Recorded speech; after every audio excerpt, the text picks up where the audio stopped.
Selamat pagi Bapak Ibu dan saudara-saudaraku, salam sejahtera bagi kita sekalian. Semoga kita semua telah bangun dengan semangat baru. Senang sekali kita berjumpa pada pagi ini sebelum kita beraktivitas.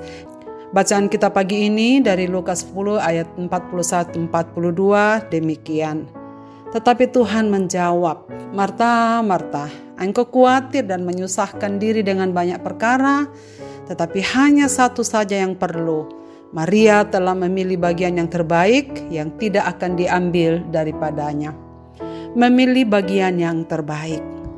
Saudara-saudara, apa yang paling pertama kita lakukan jika kita ingin menerima tamu? Kalau budaya Toraja masih berlaku sampai sekarang, tamu yang datang ke rumah diundang atau tidak wajib menyuguhkan minimal air minum, kopi, air putih atau sejenisnya. Tak perlu ditanya mau minum atau tidak. Apalagi kalau bermalam, pasti makanan akan disediakan. Salahkah apa yang dilakukan Marta yang berusaha menyajikan makanan terbaik ketika Tuhan Yesus berkunjung ke rumahnya? Hal yang sangat wajar dan sangat manusiawi, saudaraku. Apakah tidak boleh menjamu tamu yang datang ke rumah kita? Sangat boleh, apalagi jika tamunya sedang lapar. Dua bersaudara ini memberi respon yang berbeda dalam menyambut tamunya. Maria menemaninya duduk dan mendengar apa yang dikatakannya. Sementara Marta sibuk di dapur karena ia ingin menjamu tamunya dengan baik, mempersiapkan makanan minuman yang diperlukannya. Sepintas dua perempuan ini sedang berbagi tugas dan kelihatannya baik. Yang seorang menemani tamunya, yang seorang lagi mempersiapkan makanan di dapur. Coba kita bayangkan kalau kedua-duanya di dapur. Cerita pertemuan Yesus dengan Maria dan Marta seringkali diambil sebagai sebuah contoh dari pergumulan umat Tuhan dalam keseharian hidupnya.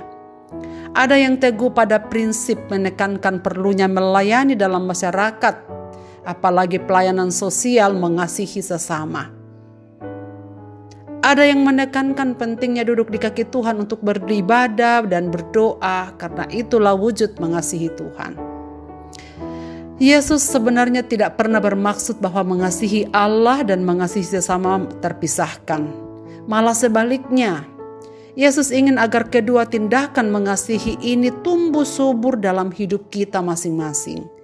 Dan memang Lukas sengaja menunjukkan hal ini dengan menempatkan cerita ini tentang Maria dan Marta langsung setelah perumpamaan orang Samaria yang murah hati yang telah kita dengarkan dalam renungan kemarin pagi.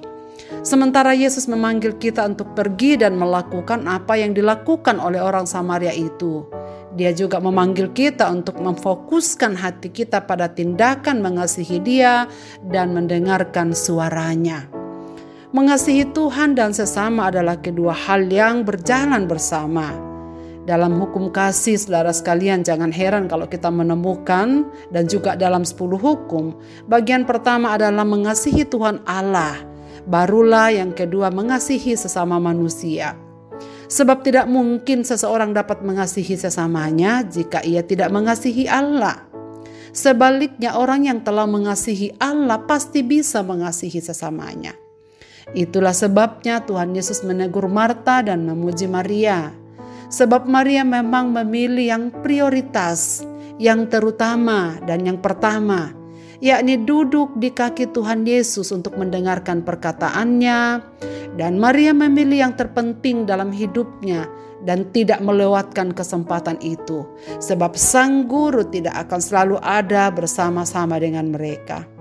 Marta memang melakukan tindakan yang baik dan benar, tetapi kurang tepat. Sebab waktu itu yang prioritas adalah bagaimana mendengar apa yang dikatakan Yesus. Sehingga Yesus berkata, Marta, Marta, engkau khawatir dan menyusahkan diri dengan banyak perkara. Hanya satu yang perlu. Maria telah memilih yang terbaik, yang tidak akan diambil daripadanya, yakni hubungan pribadinya dengan Tuhan. Sebab kekuatan kita untuk berjalan dalam dunia ini melakukan pelayanan sosial kita adalah perkataan Kristus. Kedekatan kita dengan Tuhan adalah sumber nutrisi penting bagi rohani kita sebelum kita melakukan berbagai aktivitas kita di sepanjang hari. Dengan duduk di dekat kaki Tuhan, kita dapat memulai untuk mendengar panggilan-Nya. Kita dapat mengerti bagaimana permintaan-Nya untuk kita lakukan, dan salah satunya adalah mengasihi orang-orang di sekeliling kita. Kemudian dengan penuh keyakinan akan panggilan itu, Roh Kudus akan menguatkan kita melalui doa-doa kita yang teratur. Kita pun akan pergi keluar untuk membangun kerajaan-Nya dengan cara yang Ia kehendaki. Saudara-saudaraku, sekalipun pelayanan yang aktif, pekerjaan atas nama melayani Allah itu penting dan baik. Ingatlah tugas kita yang pertama dan yang terpenting adalah kasih dan pengabdian kita yang terungkap melalui penyembahan, doa, dan persekutuan kita bersama dengan Tuhan. Sebagaimana yang dicontohkan oleh Tuhan Yesus sendiri. Sebelum Ia beraktivitas di setiap hari, pagi-pagi benar, Ia selalu mengambil waktu di tempat di mana Ia selalu bersekutu dengan Bapa-Nya.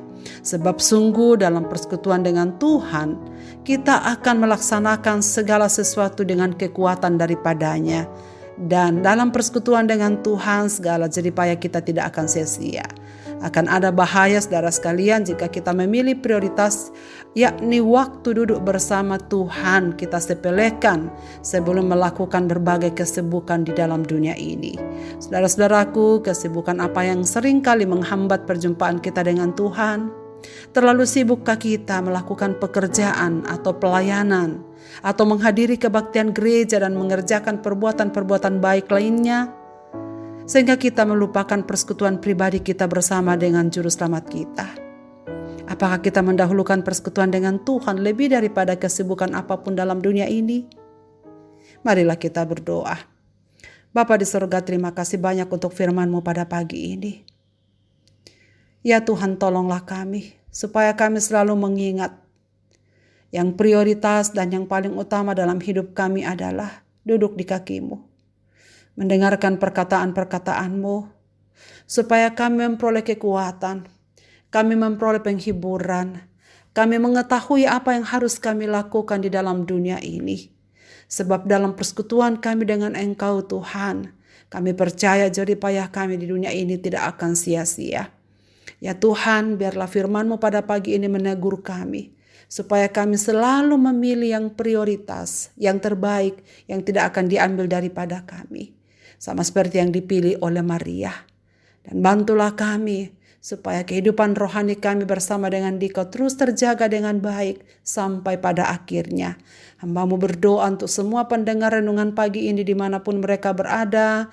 Bapa, ingatkanlah kami, pentingnya kami selalu mengambil waktu duduk bersama dengan Dikau di dalam sepanjang hari hidup kami, supaya kami selalu memperoleh kekuatan baru, nutrisi yang penting bagi pertumbuhan rohani kami.